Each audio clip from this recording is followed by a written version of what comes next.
Hi, everyone, and thank you for joining today's webcast. My name is Filip Vukovic, and I'm the head of transfer pricing with KPMG Lower Gulf and the regional practice, and I will be hosting today's session. Before we begin, we hope that you and your family, along with friends, colleagues, and business partners, continue to be safe and well in these challenging times. COVID-19 situation continues to evolve, but we are seeing more and more signs of slowing down of the pandemic, with the gradual opening of economies now taking a much faster pace, with our lives slowly adapting to the new normal. The purpose of today's webcast is to continue sharing our global knowledge and experience from a tax perspective, and this session will be focused on regional updates and the resources and energy sectors. We will try to provide you a broader perspective on what is relevant for the Middle East over the next half an hour. As always, please do get in touch with your local KPMG contact and assess the situation you are facing to find the most optimal solution for your specific needs. Next slide, please. I will note that this is the fifth and last of our series of recorded 45 minutes weekly webcasts by KPMG around the Middle East. Your feedback on the end of today's session is highly welcome. If you have missed previous sessions, recordings are available online. If you have any technical questions, please use the question mark button and a member of our team will reach out to you. You can also use the chat box in the player. We have left some time for questions from the audience at the end of the session, and you may raise questions as we go along with the presentation using the Q&A box to make the discussion as interactive as possible. Next slide, please. I'm joining you today from Dubai, United Arab Emirates, and I'm accompanied by my colleagues from the region. Let me introduce you to today's presenters. We have Muzaffar Salaev, who's an international tax director in the Dubai office. Then we have Rakesh Jain, who's a corporate tax director and expert in Oman. Then we have Maged Al-Meniawi, who is a tax partner with our Egyptian practice. And we have Amin Hussein, the head of tax for Jordan and Iraq. And these gentlemen have not only significant tax experience around the region, but also significant exposure to oil, gas, power generation, renewables, and related services, all activities which are closely linked to the price of oil, which was significantly impacted by the COVID-19 outbreak. And when the COVID-19 outbreak is under control, the E&R sector will return to a new normal, which is what we wanted to discuss in more details. Next slide, please. As always, we have a packed agenda for today. First, we're going to take a bird's-eye view on the importance of the E&R in the region. Then we're going to go and have a session about the regional updates and what were the measures that were announced by governments with respect to taxes around the region. And then I would like to engage into a kind of discussion on what this means for the E&R sector with my colleagues. Finally, the Q&A session. Next slide, please. Now, with that said, I'm going to hand it over to Muzaffar to give us a bird overview of E&R in the region. Muzaffar. Thank you, Philip, and good morning, all participants. So on that slide, I will quickly go through the why we think the E&R important for the region. And basically, there are two reasons. One is continuing historic and future dependence on oil revenues. As you can see from the left side, all these countries which we discussed today and others as well, they remain quite dependent on oil revenues. For example, Iraq is almost 90% dependent on oil sales. UAE is still, with all the investments and changes, it's still 30% plus dependent on oil and gas revenue. Oman is 72% and more, whereas the tax part of the revenue is still small. Same for Egypt. And as you can see from IMF estimates, for fiscal break-even oil price in those countries, the oil price should be around $70 or even more. So for UAE, it's around $70, and for others, for Oman, it's almost $90 per barrel, which is, as you can see, not achievable in the near future. What we know from various analysts like Rystad Energy, they expect prices to rebound in 2022, with potential prices being above the pre-COVID pricing. But this is, again, this analysts and scenarios change almost on daily basis. So the question is, in the absence of oil revenues, how the governments would be looking to facilitate or fund the deficit? And one obvious answer could be through increase of tax revenues. This is what we're going to cover in next topics. The other big part for ENR importance is obviously need for new energy. And as we can all see in past few years, the regional countries have significantly increased the interest towards renewable energy. And as you can see from the right side of this page, for example, UAE is going to invest more than $200 billion by 2050 in renewable projects. This is because of three main reasons. One is the prices of equipment and technology has significantly decreased over past years. So the prices for renewable energy supply is much lower than gas powered or traditional power. It helps to reduce dependence on gas, like the case for UAE gas supply, yeah, and it obviously reduces the overall energy supply cost for the growth of GDP. With this, I would like to proceed to next slides. Thank you, Philip.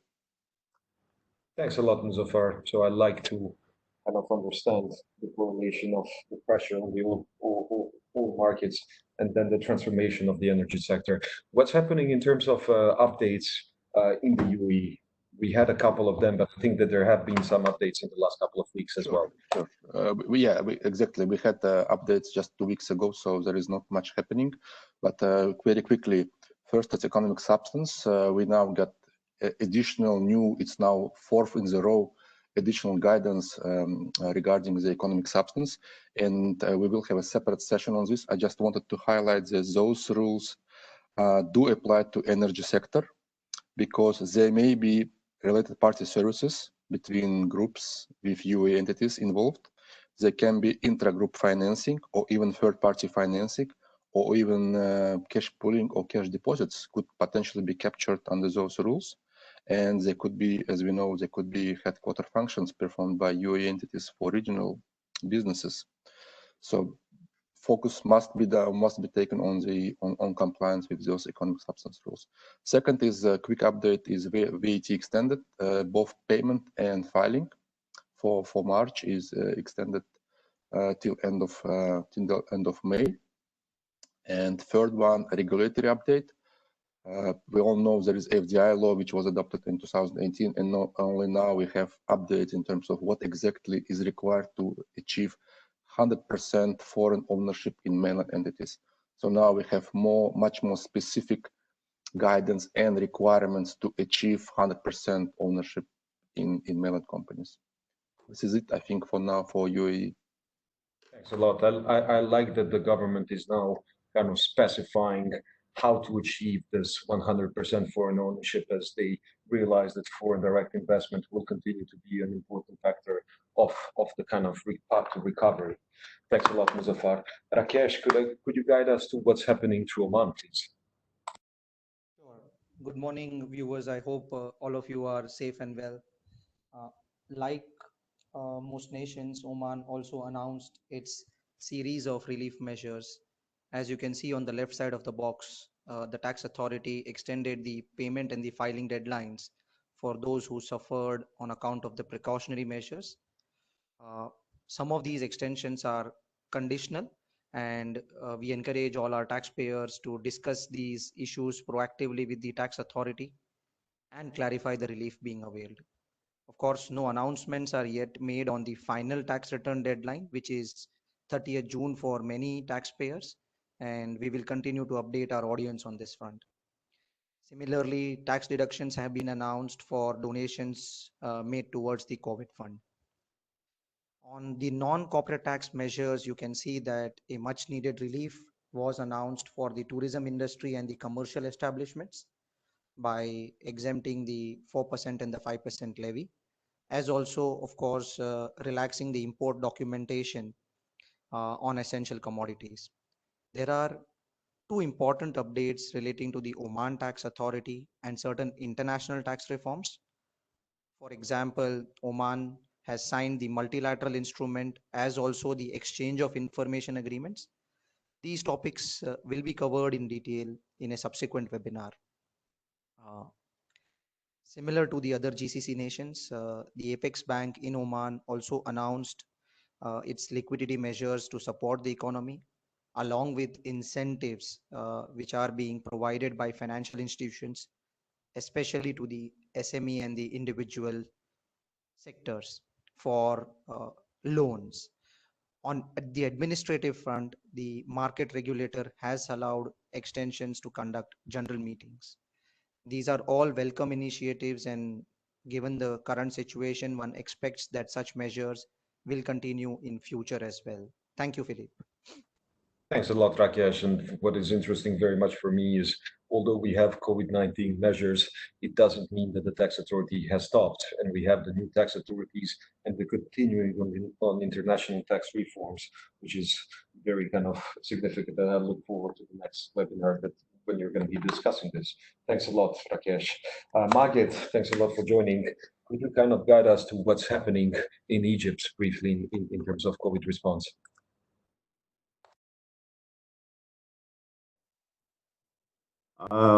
Actually, in respect of Egypt, of course, certain measures was introduced by the government as well.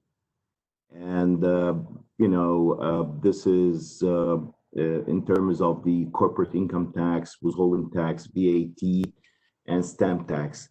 For the corporate tax, they have indicated that the tax due on the tax year 2019 it will be paid on installment basis. And they have indicated that 20% out of the total tax liability would be paid along with the tax return in April 2020, where the other 30% would be paid in May, and the remaining 50% would be paid in June 2020.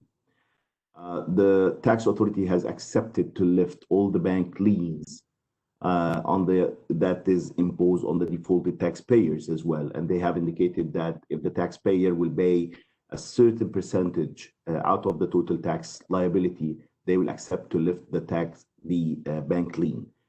They have indicated that 1% of the tax liability would be required to be paid by the taxpayer in order to lift the bank lien. And they have indicated that this is for taxpayers who has not submitted their objection on the tax form that is issued by the tax authority, and 5% in case there is an outstanding tax liability, where 5% would be paid and 90% would be paid on installments. For the withholding tax, they have indicated that withholding tax on dividends was reduced from 10% to 5%. And they have provided a grace period of 3 months for the industrial companies and the tourist entities, where they are not required to pay the real estate tax due on these entities.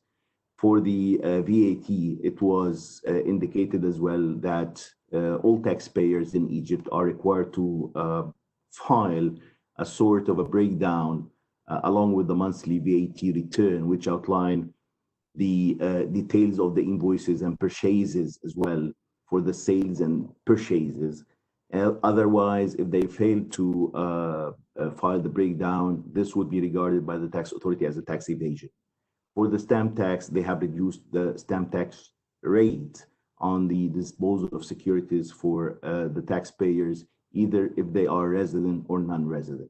Of course, the rates are included under the slides, where they have indicated that it would be 0.5% instead of 0.125% for residents, for resident entities, and for the non-resident, it would be 0.125% instead of 0.15%. Thank you. Thanks a lot, Maged. I see that Egypt has put this kind of repatriation, easing the burden of the repatriation of the profits to the economy, which is a very nice thing. But then also it's very compliant, strict, and failure in respect to meet the VAT obligation is considered a tax evasion. So I think that people who are very interested in knowing that. Thanks a lot for this. Yes. I mean, can I go to you. And I know that you're covering two jurisdictions, so if you could provide us on what's happening in Jordan and what's happening in Iraq, I would assume that there's going to be some contrasts there. Thank you, Philip. Good morning to all. Actually, here in Jordan, almost we are fully dependent on taxes. We are a non-oil and gas country. So almost in mid of March, the country started by applying the defense law. Defense law means that the country was under the control of the military and headed by the cabinet, since the prime minister represented the Ministry of Defense. And they issue up to date like 11 defense order in order to control COVID-19 crisis. As part of this related to regulatory issues, defense number 5 was issued. This is the most important one. This is just deal with the suspension of all filing deadlines, whether related to tax filings or any court appeals or whatever kind of limitations in any cases. So this is the main topic that touch base with the regulatory issues from tax perspective. Actually, they start by announcing public holiday till end of March, then they extended to end of April, and lately to end of Ramadan. And all economic entities were locked down for the whole period from the start of 18th of March. And for good news that only the private sector will resume 100% capacity working starting from tomorrow, actually, because the health situation is controlled here in Jordan. In terms of support the employers or the investors in Jordan, there is no tax cut here in Jordan, actually. As I mentioned, we only having deficit in the Jordanian budget. That's why there is no much things related to tax cut or reduction. However, in order to support the employers in this crisis, they have reduced the contribution rate of Social Security to be for the coming from March, April, and May to be 5% in total instead of 21%. And they issue certain instruction to regulate the relationship between employers and employees in order to protect the employees' rights, to avoid any dismissals of employees, or and to control the unemployment rate here in Jordan. This is in respect of Jordan, actually. The only thing came only 2 days back. They announced the new filing deadline for the corporate income tax declaration, which is set to be end of June instead of end of past April. This is for Jordan. In respect of Iraq, Iraq always living in a crisis, starting from political crisis or security-wise. There's no much update coming from Iraq, except that 2 main issues. Iraq, more than 90% of the budget depending from oil revenues, and the drop in oil prices will create a big challenge for the government. So the Ministry of Finance has issued instruction to the Ministry of Oil to negotiate the terms of payment for international oil companies. And they are trying to negotiate the payment of remuneration fees, or at least to recoverable costs that should be paid on quarterly basis. They are issue instruction to the Ministry of Oil to negotiate the payment terms, trying to deal with the crisis, because this will have a huge effect in the Iraqi budget. The second issue is from the Central Bank of Iraq. In order to control and maintain the US dollar currency within the country, that they instructed all Iraqi banks, whenever there is any inbound transfer in US dollar into the country, they will release only 75% of the payment in US dollar currency, and the remaining 25% will be released in the Iraqi dinars. And this will be according to the market exchange rate, which is a small difference from the central official exchange rate. This is the only things coming from Iraq. Normally in Iraq, every year they used to announce extension for the filing deadline, which is end of May. And they used to issue voluntary extension for 1 month or 2 months. And accordingly, it is expected that they will issue a new extension for filing deadline. It is highly probable that the extension will be announced as normal by end of May. And this is about the update from Iraq. Thank you. Thanks a lot. I mean, if we will go to the next slide, if I just make a summary, I'm seeing that there is a lot of kind of COVID tax measures, some reliefs, some deferrals, but we don't see anything specific which is targeted to the ENR sector. So what I would like to do with my presenters here is perhaps to engage them into discussion, because we know that there are certain specificities for each of the countries. So if we could go to the next slide, we have kind of broken down, let's say, a power and utility project or an oil project in the different stages of the projects, which all have different tax impacts. So perhaps, Muzaffar, can I ask you to kind of comment on the bids stage, and what do you think is important and what we're seeing as specificities in the region? Sure, thank you. So on that slide, we try to summarize what a potential tax function needs to consider in terms of taxes at different stage of a project, of a new project. And let me start from a stage of bids. Yes, I think at bid stage, the tax function jointly with legal and commercial team must be mindful about all tax matters which are going to impact the project through life cycle, whether it's contracting, setting up, and life cycle. And I will let our colleagues to talk on this more. When it comes to bids, yes, as you can see, the tax environment is changing, and for modeling purposes, it is important to know the current and expected tax legislation. I can give you one example for Russia, which is also very dependent on oil revenues. To fight the budget deficit, basically Russia announced in a unilateral way that they will now increase the dividends and interest withholding tax, which was zero under most of its favorable treaties, to 15%. So it's immediate impact on financing costs for FDIs. So those and these changes will be implemented from 2021, but this is a future change which was already announced. So people must be mindful about those changes. And modeling should be taken with certain sensitivities to include both what is known now, what can be expected for that specific project, because sometimes we know there are special incentives, whether tax or customs incentives, which can be obtained, and those should be modeled properly, because this eventually will impact the outcome of the commercial offer and potentially increase the competitiveness of the bid. Thank you, Philip. Thanks a lot, Muzaffar. And Maged, I know that you have a lot of experience with contracting. Could you give us a kind of oversight of how this works in general and in Egypt, perhaps, per se?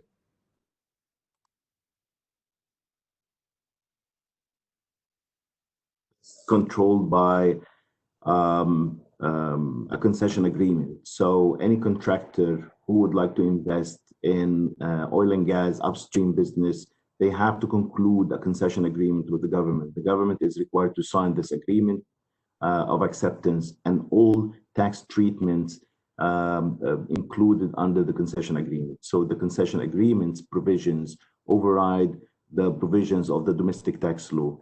Any tax treatment regarding the withholding tax on dividends, withholding tax on transactions with non-residents, VAT, customs, all reliefs are included under the concession agreement. Only the tax rate that is included under the tax acts in Egypt, which is 40.55% for the upstream business. I guess any assignment under the concession agreement, it should be approved by the government, and all assignment proceeds would be tax exempt according to the provision of the concession agreement. Thank you. Thanks a lot, Maged. And Rakesh, when we're talking about setting up and when we did the bid and we signed the contract, what are the considerations that we need to give? I know that you have a lot of experience in Oman in this respect. Sure. Like my friend Magid mentioned, in Oman as well, the industries which are a topic of today's discussions have different tax attributes. For example, the oil and gas upstream is governed by concession agreements, whereas some of the others are under the Omani tax law. Mixed financing structures have always been a feature of capital intensive businesses. So we've seen that, of course, a tax deduction for interest is available. However, if these borrowings are from related parties, one should be aware of the thin capitalization rule, which permits a debt equity ratio of only up to 2:1. Uh, Looking at it from a practical perspective, we've seen a number of external borrowings being routed to various group entities, say through the parent entity, which may have a stronger credit profile.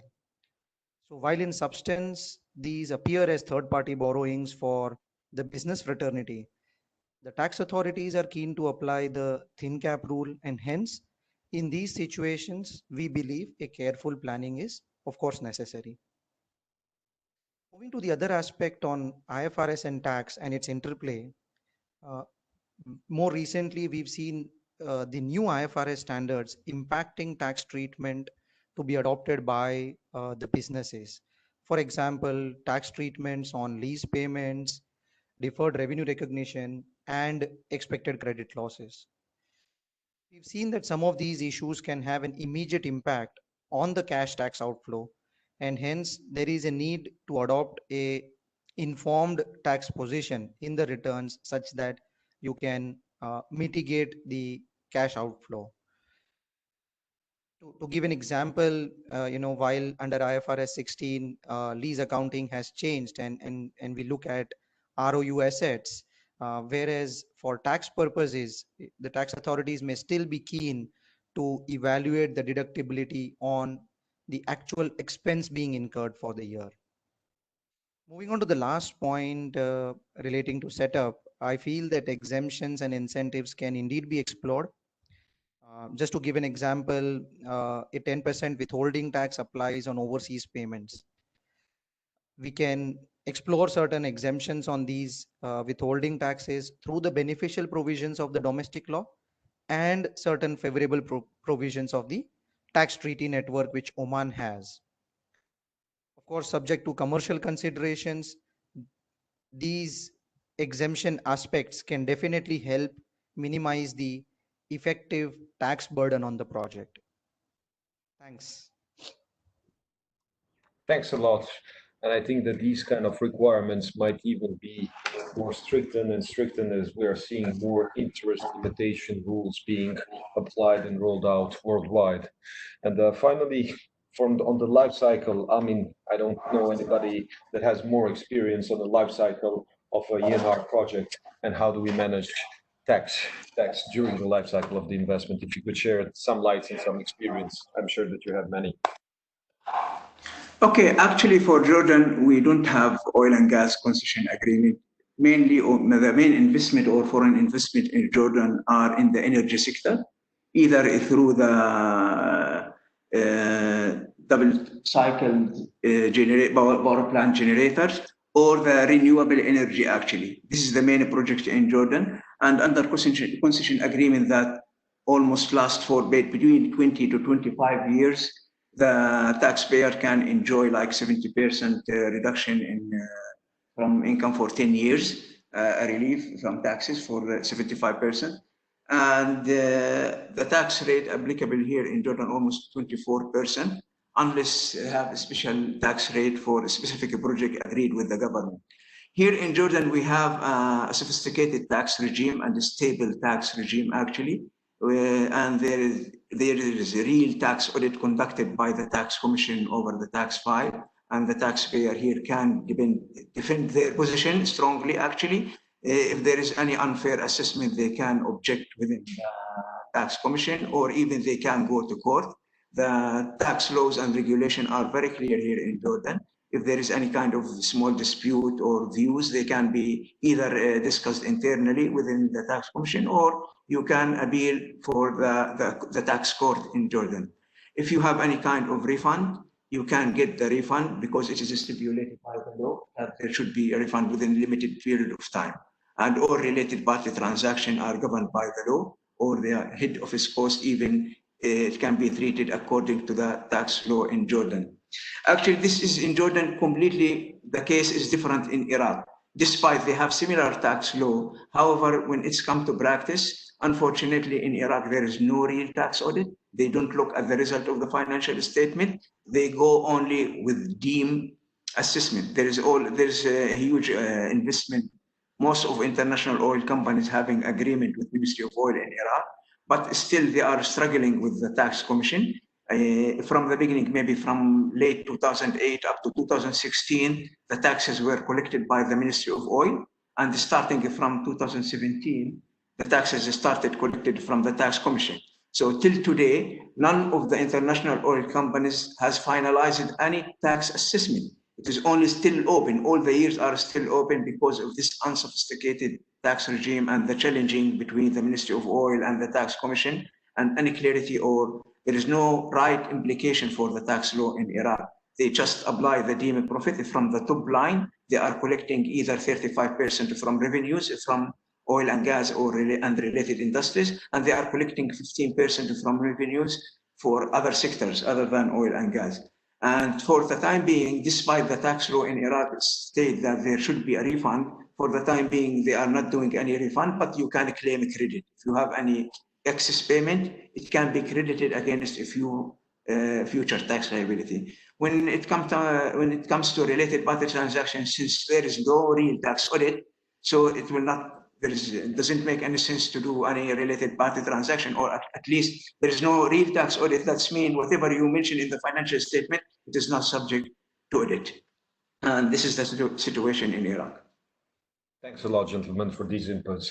And now if we go to the next slide, I think that we made a kind of options, and we wanted to discuss with you about a potential acquisition of interest in an oil and gas upstream blocks.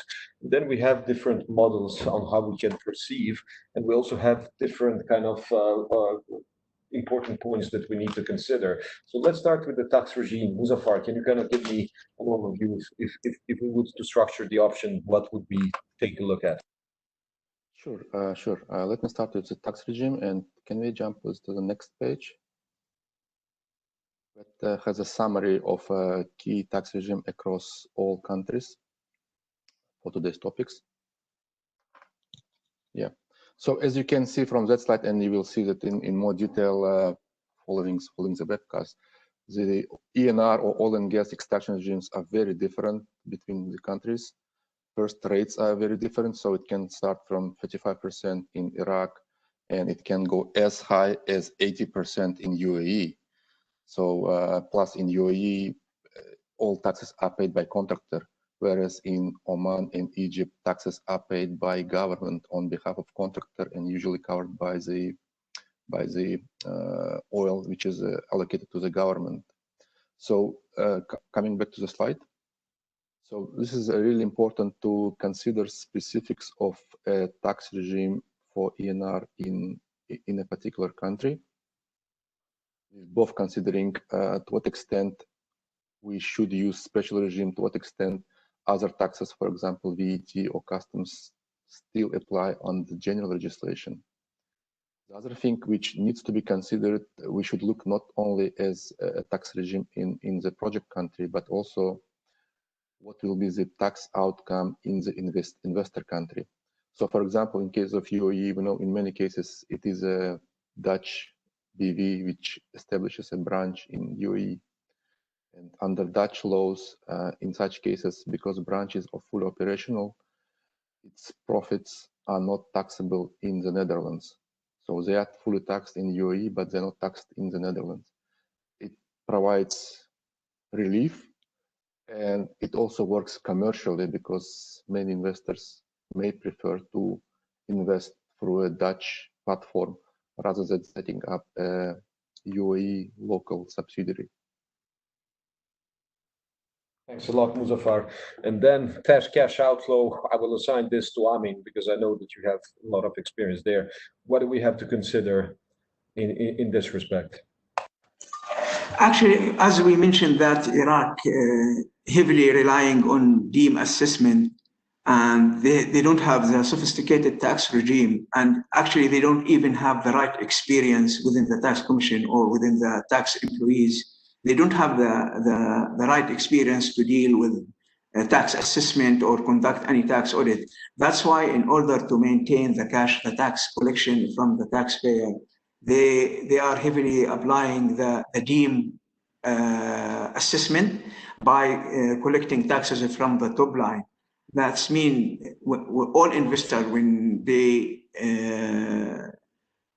they are project their cash flows, they are taking into consideration that their top line, which is the revenues, will be subject to 35% tax rate, which is actually effective 70%, because the deemed profit rate in Iraq in general is 20%. And when they apply the 35% for all oil and gas and related industries, the 20% times 35%, the tax rate in oil sector, this will be effective 7%. For other sector, it will be the effective rate 15% tax into 20% deemed profit. This will be 3%. That's why, from the government perspective, and in order to make sure that they are collecting the right taxes from taxpayers, they are applying 7% from top line, from revenues from oil and gas industry, and 3% or 3.3% from other industries. From an investment perspective, all taxpayer, when they come to study or put their scenarios of cash flow, they are taking into consideration that they are going to pay either 3% from the revenue or 7% from their revenue will go to the tax commission, and without any chance maybe to minimize this tax exposure from cash outflow perspective. Thanks a lot, Amin. And Rakesh, if we go, because I see, and I know that this is kind of the structure chart is specific to an Omani acquisition. So I would like just you to comment on how to acquire the stake and what are the different considerations it would have to take in Oman. Sure, Philip. So I think apart from the general tax regime, as I mentioned, which is governed by the concession agreement, a critical consideration for most multinationals acquiring stake in Oman oil block, an upstream oil block, is how to deal with exit taxes, right? So as we've heard earlier on the call, typically concession agreements govern taxability of petroleum operations, in which the government will take its own share of oil, which would embed in itself the tax liability as well.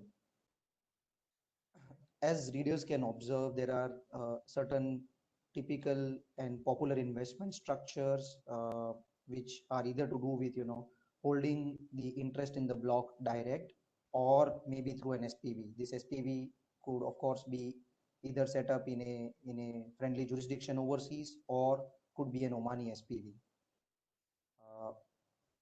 In terms of a direct holding, what we've seen is that the concession agreement which governs petroleum operations is unlikely to apply, and hence there is a risk of tax being computed on gains which an investor can have on exit. This tax is likely to apply at 15%, which is the rate prescribed under the Oman tax law. So there is a clear tax disadvantage of holding a direct interest in an oil block as far as exit tax is concerned. On the other hand, investments through SPVs can bring in an efficiency on exit.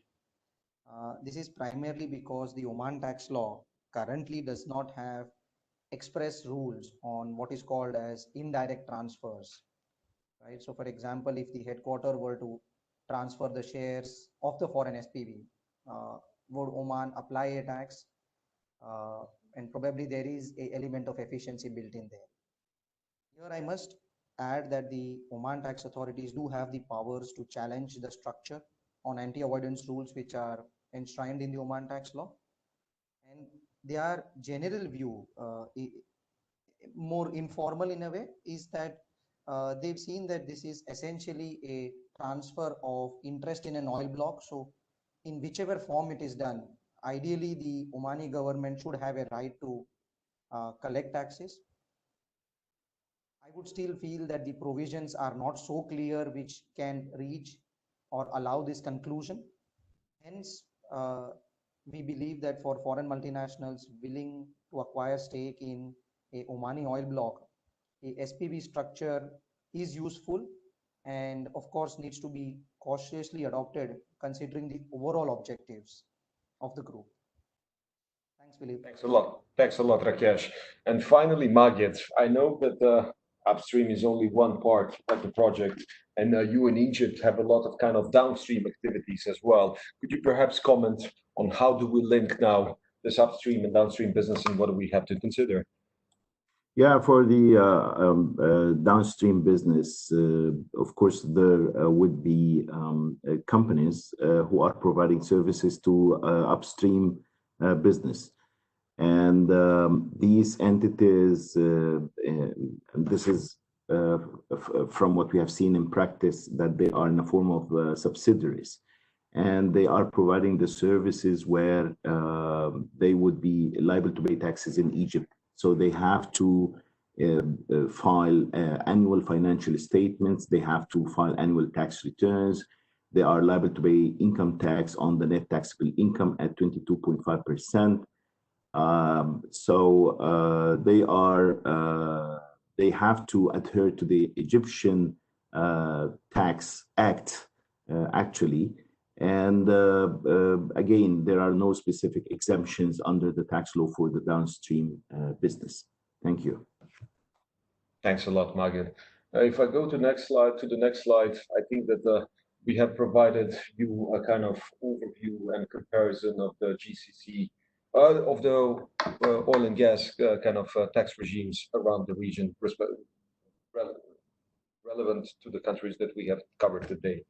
Now, as a closing thought, I heard a very kind of difficult environment that is going forward.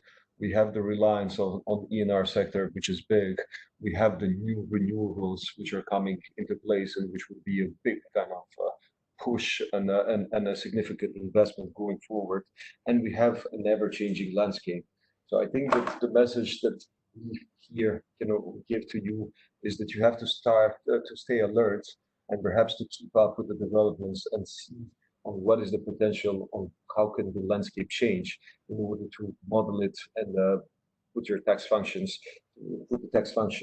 and provide the biggest value to the business stakeholders. I'm conscious of time, so I will go now to the questions part. And I had a question for Rakesh. We had a couple of questions here in respect to Oman, and basically the kind of changes to the overall tax regime, the impact of fiscal measures, what's happening with VAT.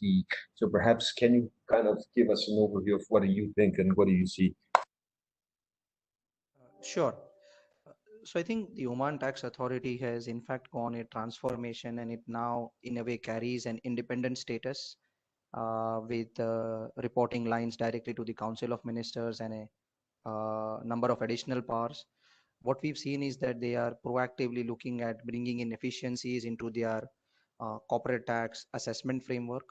Apart therefrom, on the indirect taxes, we are hearing that they are looking at expanding the scope of excise tax, which was also done in some of the other GCC states when it was implemented, and thereafter the number of products which are supposed to be covered in excise tax gradually go up. As far as VAT is concerned, the tax authorities continue to put in their efforts and measures, and they are getting themselves VAT ready. The draft law is already under discussions within the parliament and amongst the relevant authorities. At this moment, the implementation date is something which is uncertain. The last official statement which was made by the Minister of Oman representing in Davos was that VAT is expected in 2021. So I would feel that businesses should continue to look at that guidance and then start preparing towards this new regime. Thanks. Thanks a lot. And conscious of time, I think that we've reached the limit. Now, I would like personally to thank you all for being with us, and we hope that during the last 5 webcasts, we have been able to shed some lights on the COVID responses and on managing tax through a crisis. This is the last of the session. We will continue our webcasts, but they will be now to every 2 weeks, and they will be more focused on post-crisis, back to business, and the impacts on the tax functions and all the things that we have to have in mind going forward when offices reopen and the new normal resumes. Now, there have been a couple of questions that we didn't manage to give answers to today, but my colleagues will reach you via email, so don't worry, your queries will be attended to. I would like to thank today's presenters. I would like to thank today's audience for being with us, and we hope that you stay well, and we hope that you stay safe. Thank you very much all, and speak soon. Thank you. Thank you.